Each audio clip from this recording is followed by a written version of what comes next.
Bonjour, vous êtes ici dans la première vidéo du projet Us et Coutumes. Si je fais cette vidéo, c'est pour partir d'un constat que nous pouvons tous faire aujourd'hui. D'abord, les produits que nous consommons sont de qualité médiocre. L'exemple emblématique est celui des tomates sans goût présentes dans les supermarchés. Ensuite, les producteurs sont mal rémunérés. Ici, on peut continuer le premier exemple avec les agriculteurs qui vendent en dessous des prix de production. Ce qui est une aberration est aujourd'hui notre système économique. De plus, quand les producteurs refusent de baisser suffisamment les prix de vente, soit on importe des produits étrangers parce que moins chers, soit on délocalise la production, ce qui a conduit à l'effondrement de l'emploi industriel ces dernières années. Enfin, ces efforts des producteurs pour baisser leur rémunération et l'acceptation de la population d'acheter moins cher a eu pour conséquence principale l'enrichissement des actionnaires. À l'heure actuelle, les actionnaires ont pris en otage notre société.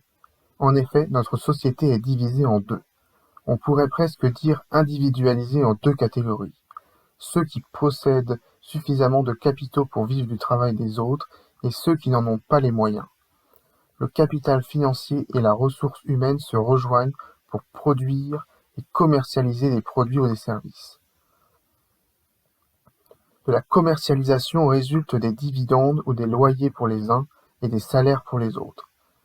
Si une des parties refuse de rentrer dans la commercialisation, alors, en l'absence de production, c'est la partie qui tient le plus longtemps qui impose ses conditions à l'autre. À la lecture de ce que je viens d'énoncer, on pourrait penser que le jeu est égal entre chacune des parties. Cependant, le rapport de force actuel qui penche en faveur des actionnaires, il y a plus de force de travail que de capital investi dans le monde réel, et la mentalité de plus en plus individualiste de nos sociétés ne nous permet pas de gagner dans les prochaines années. On peut encore noter que si gain il y a pour les travailleurs, ce gain ne sera que temporaire. Les travailleurs sont alors à la merci des actionnaires pour remplir chacune de leurs obligations quotidiennes. En effet, pour acheter à manger pour soi et ses enfants, il faut trouver à s'employer. Pour pouvoir se loger, il faut trouver à s'employer. Pour partir en vacances, il faut encore trouver à s'employer. Et quand travailler ne suffit plus, on recourt au crédit. Crédit à la consommation, crédit immobilier, crédit qui nous ponctionne toute notre vie. Parfois, les temps sont bons et les rétributions sont élevées. Mais quand les temps sont mauvais, il faut devenir servile et obéir. Combien de temps nous laisserons-nous tenter par l'espoir des jours heureux? Combien de temps encore nous laisserons-nous bercer par l'illusion du combat perpétuel pour remplir notre écuelle? Si ni les élections, ni les augmentations de salaire ne nous libéreront du joug des actionnaires.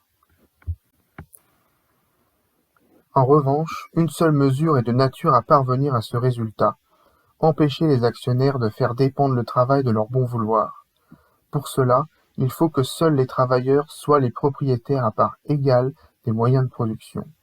Ainsi, le travailleur n'est jamais dépossédé de sa force productive, et par là même l'actionnaire n'a plus de prise sur le travail, son capital étant inerte car ne pouvant trouver de lieu où s'investir. Les trois problèmes qui se posent aux coopératives sont les suivants. Il faut de l'argent pour monter son entreprise. Les membres étant égaux, des conflits peuvent apparaître plus facilement que dans les entreprises hiérarchisées. Enfin, les coopératives doivent être rentables au sein d'un système malsain. En passant par notre site Us et Coutumes, vous pouvez promouvoir des coopératives par le biais d'un label, obtenir une médiation pour résoudre les conflits entre les membres d'une coopérative, et enfin obtenir une aide à la négociation. N'hésitez pas à me contacter à l'adresse du courriel dans la description.